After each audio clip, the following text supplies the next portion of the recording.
Inihahandog ng Bangko Sentral ng Pilipinas ang ikatlo sa 12 bariyang pilak ng Pista sa Pilipinas, ang 100 Piso Philippine Festivals Commemorative Coin Series.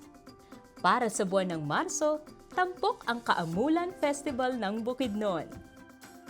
Mula sa salitang binukid na amul na ang ibig sabihin ay magtipon, pinagbubuklod ng Kaamulan ang 7 indigenous group sa kabisera ng lalawigan, ang lungsod ng Malaybalay. Ipinagdiriwang ng kapistahang ito ang pagkakakilanlan, tradisyon at paraan ng pamumuhay ng bawat tribo sa Bukidnon. Nakalarawan sa may kulay na bahagi ng barya ang isang mananayaw na may makulay na kasuotan at palamuti sa katawan. Makikita sa border ang 3 hugis diamante na kumakatawan sa buwan ng Marso.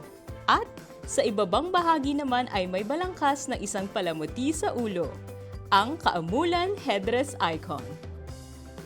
Napapalibutan ang barya ng disenyong etniko at sa gitna ay may pulang hugis pamaypay na disenyo. Para sa tekstura, makikita sa panlabas na palibot ang disenyong etniko o banderitas.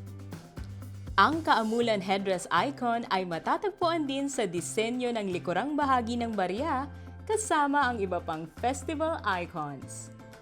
Iisa ang disenyo ng likuran ng 12 baryang kabilang sa serye. Kaisa ang BSP sa pagtatanghal ng kultura at gawin ng mga taga-Bukidnon. Ang bawat barya ay pamana ng ating kultura.